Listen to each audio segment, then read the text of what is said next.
Assalamualaikum warahmatullahi wabarakatuh.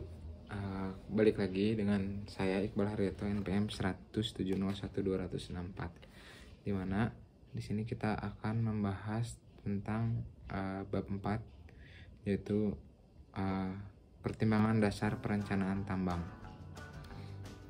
Nah, perencanaan tambang itu adalah proses yang kompleks dan multidisiplin gitu ya, yang dimana melibatkan pertimbangan ya beberapa faktor gitu, berbagai faktor, mulai dari aspek geologi sampai aspek sosialnya gitu harus dipertimbangkan, dimana tujuan utamanya tuh untuk memastikan bahwa si operasi pertambangan itu dapat dilakukan secara aman, efisien dan menguntungkan gitu. Nah, juga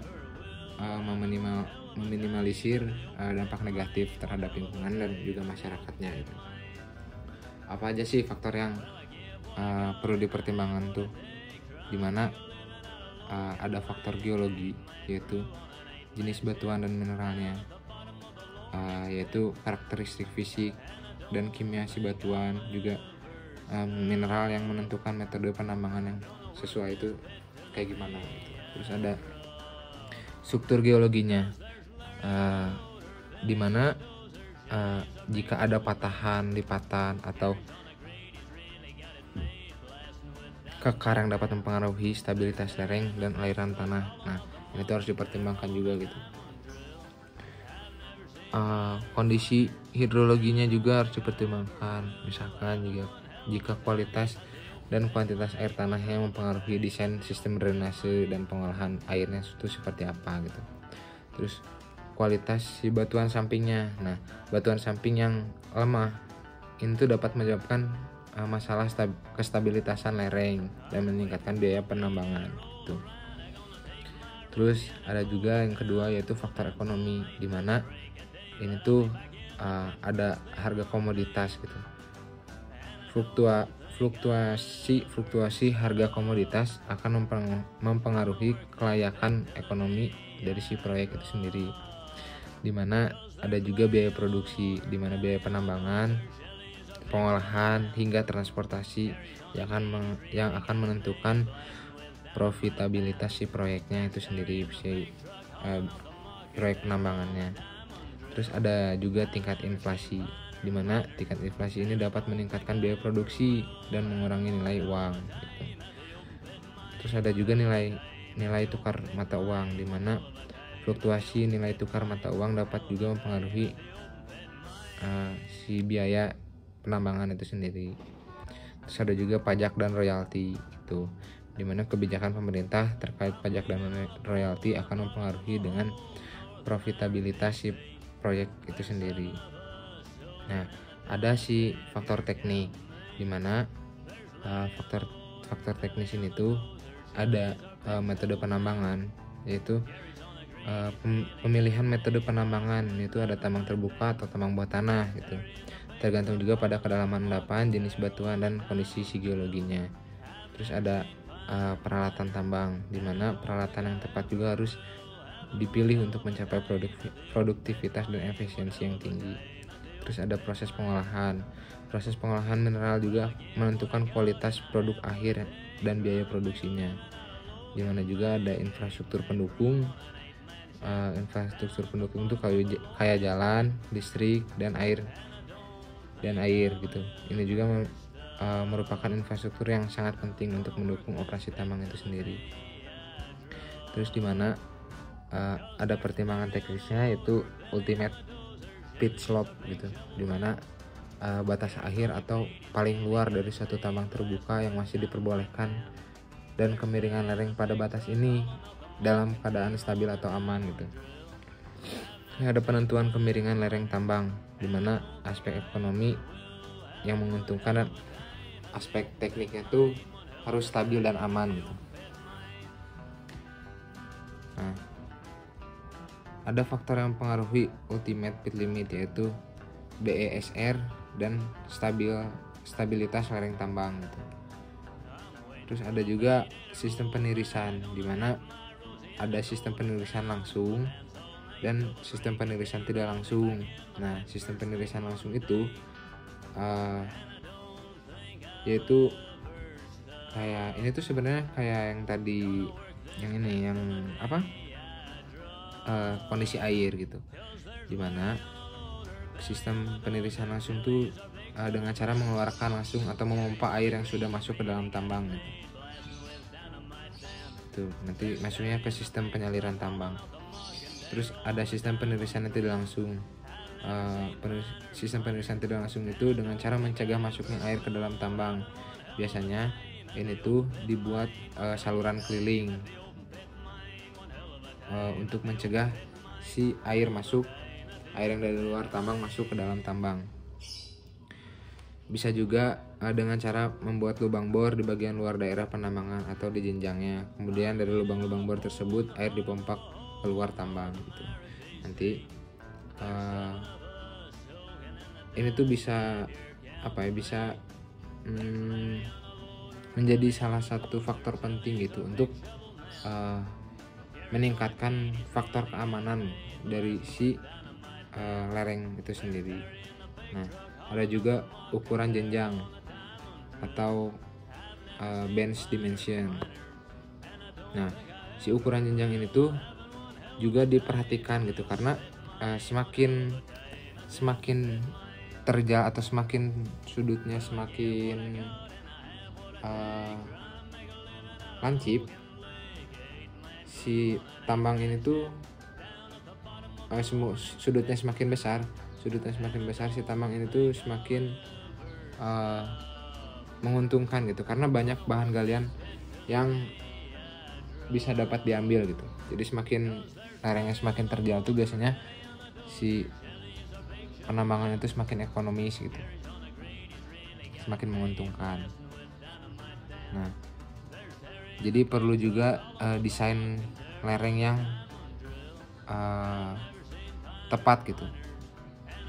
Gimana kita bisa mengambil bahan galian sebanyak-banyaknya tapi dengan resiko yang seaman-amannya gitu. Terus juga ini ada internal cut off grade ya, dimana internal cut off grade itu adalah kadar mineral terendah yang masih ekonomis untuk ditambang dan diproses, termasuk semua biaya yang terkait dengan operasi tambang tersebut gitu. Ada persamaannya di sini. ICOG itu biaya mil tambah GNA per harga jual dikurangi SRF dikali mil rek dikali juga smell rek, dimana biaya mil ditambah GNA yaitu total biaya operasi pengolahan. Terus biaya umumnya itu tuh general GNA tadi yang general and administratif.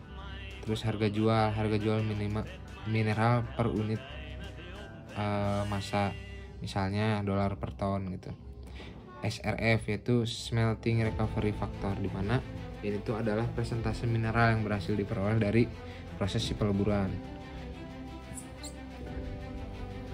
Terus ada mill rate, di mana persentase mineral yang berhasil dipisahkan gitu dari batuan pengotornya pada si tahapan pengolahan itu.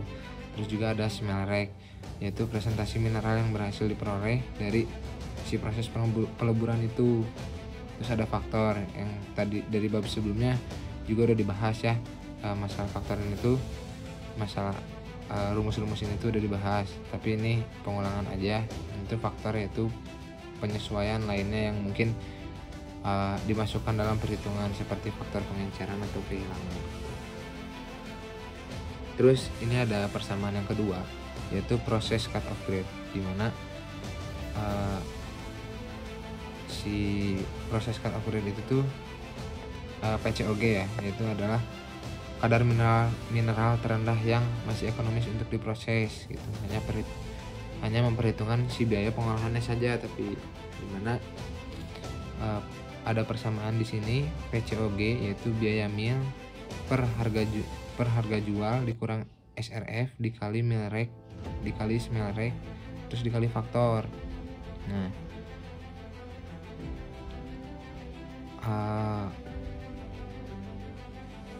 untuk perbedaan dari ICOG, yaitu PCOG itu tidak memperhitungkan si biaya penambangan dan biaya umum lainnya, jadi hanya untuk si biaya pengolahannya saja. Nah, interpretasinya apa sih? Si ICOG itu memberikan gambaran yang lebih lengkap gitu tentang kelayakan si ekonomi dari si pertambangannya.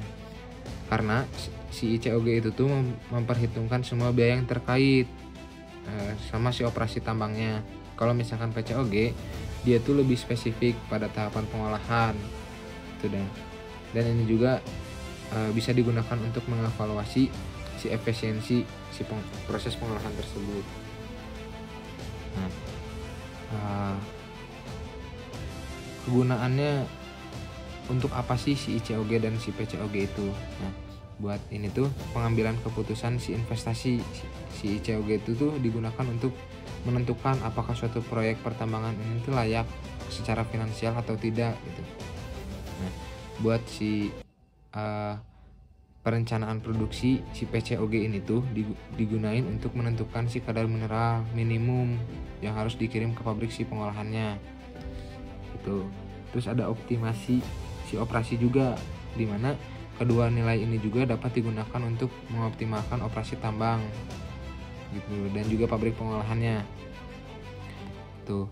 Terus ada juga bisa kegunaannya untuk analisis sensitivitas, dimana ICOG dan PCOG juga dapat digunakan untuk menganalisis dampak perubahan harga komoditas gitu, biaya produksi juga bisa. Terus ada faktor lainnya lah untuk kelayakan proyeknya. Nah, kesimpulannya apa? Kesimpulannya si ICOG dan PCOG itu merupakan alat yang cukup penting lah dalam perencanaan dan evaluasi si pertambangan ini. Dengan memahami kedua konsep ini, para insinyur pertambangan tuh dapat mengambil keputusan yang lebih baik gitu terkait si kelayakan ekonominya, dari mulai optimasi operasi dan manajemen risikonya gitu. Nah, terus ada juga si persamaan Beer-1, dimana ini tuh merupakan suatu formula yang digunakan untuk perhitungan ekonomi pertambangan, khususnya untuk pertambangan terbuka. Nah,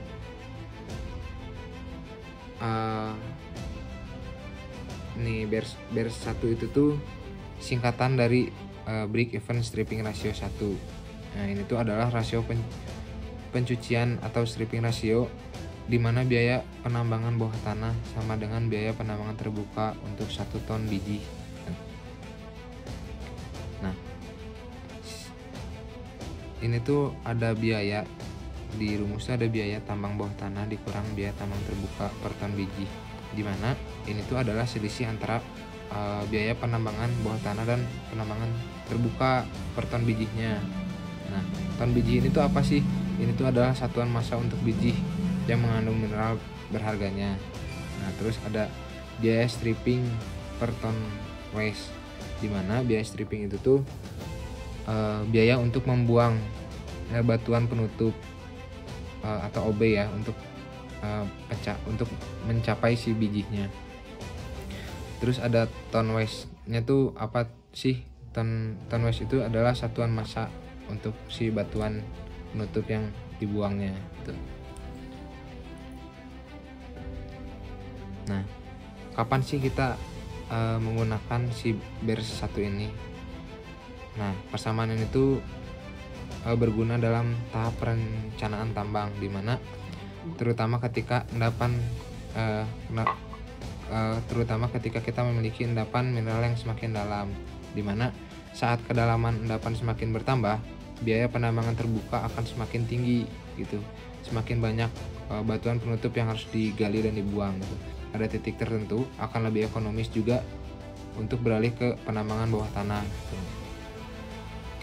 Contohnya misalnya ketika kita memiliki sebuah tambang emas gitu, jadi semakin dalam kita menggali, semakin banyak batuan penutup yang harus dibuang. Jika biayanya itu membuang batuan penutup atau biaya si strippingnya itu semakin besar dibandingkan dengan nilai emas yang akan diperoleh, maka akan lebih ekonomis untuk beralih ke penambangan bawah tanah. Nah, si bar 1 ini juga akan membantu kita si penentuan titik di mana peralihan itu akan terjadi. Nah, itu. Terus ada si BERS 2 di mana ini tuh adalah formula yang digunakan dalam perhitungan ekonomi pertambangan, khususnya untuk tambang terbuka. Nah, singkatnya si BERS 2 ini tuh yang tadi kan break even stripping ratio 1. Nah, ini break even stripping ratio 2. Nah, ini tuh merupakan suatu rasio yang menunjukkan titik impas antara pendapatan dari penjualan biji dengan total operasi tambang, termasuk juga biaya penambangan dan pengolahannya. Nah, di dalam rumus ada pendapatan dikurang biaya mine dan mill per ton biji. Nah, si pendapatan itu tuh total dari pendapatan yang diperoleh dari penjualan si biji per ton.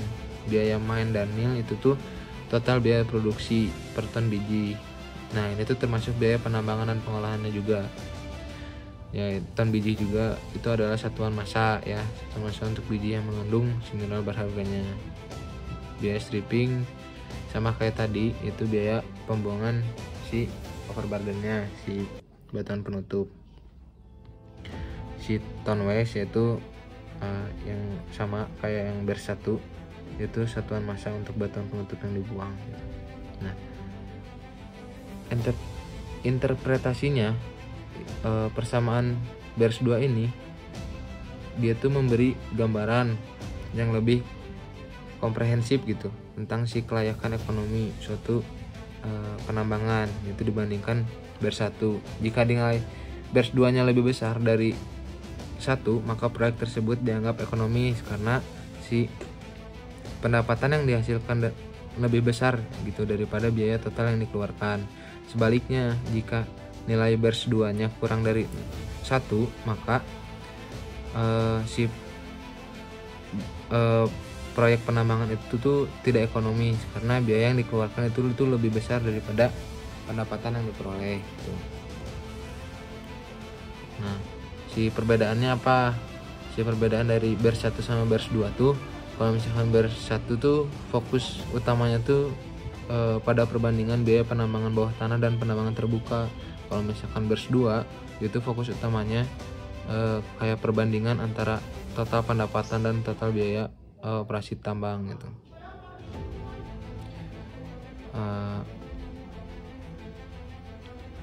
Nah, ada juga ini ada grafik BERS ya, dimana grafik break even stripping ratio ini tuh memberikan informasi visual mengenai hubungan antara kadar biji, ada juga biaya penambangan dan kelayakan ekonomis suatu proses pertambangan terbuka gitu. Nah, kita lihat di sini ada elemen-elemen yang dalam grafiknya yaitu sumbu X, di mana sumbu X itu menunjukkan kadar biji itu dalam grafik ini tuh dinyatakan dalam proses persentase gitu kandungan tembaganya, ya kan, persentase per CU-nya gitu. Terus ada sumbu Y, di mana ini tuh menunjukkan BERS yang merupakan rasio antara volume batuan penutup yang harus dibuang dengan volume biji yang dapat diambil. Nah, semakin tinggi nilai si BERS-nya, semakin banyak batuan penutup yang harus dibuang untuk mendapatkan si bijinya. Nah, di sini ada garis-garis ya, di mana masing-masing garis ini mewakili skenario dengan harga tembaga yang berbeda-beda. Di mana ini ada kayak $0,25 per pound CU, terus ada $0,30 per pound CU, terus ada $0,35 per pound per CU per pound CU gitu. Dimana setiap garis ini tuh menunjukkan bagaimana si BERS berubah seiringan dengan si prediksi perubahan kadar biji pada harga tembaga tertentu gitu. Nah, ada interpretasi dari si grafiknya itu tuh misalkan ini tuh ada tren umum ya, dimana semakin tinggi si kadar biji semakin rendah nilai bers yang diperlukan untuk mencapai titik impas. Artinya jika kadar biji tinggi kita dapat menerima rasio pencucian yang lebih tinggi juga gitu. Jadi lebih banyak batuan penutup yang dibuang karena nilai ekonomis biji yang tinggi dapat menutupi biaya pencucian. Terus ada pengaruh harga tembaga, di mana garis-garis yang berbeda menunjukkan juga bahwa harga tembaga sangat berpengaruh terhadap bersnya, di mana semakin tinggi harga tembaga semakin rendah nilai bers yang dilakukan untuk mencapai titik impas. Hal ini karena pendapatan dari si penjualan biji akan lebih tinggi gitu. Jadi kita dapat toleran gitu sih, terdapat biaya pencucian yang lebih besar gitu. Nah, di mana ada titik impas, yaitu titik impas garis memotong sumbu X gitu, menunjukkan si kadar biji minimum yang diperlukan untuk mencapai titik impas. Mungkin cukup sekian penjelasan dari saya untuk bab 4 ini. Selebihnya mohon maaf jika ada kekurangan. Mungkin cukup sekian dari saya. Wassalamualaikum warahmatullahi wabarakatuh.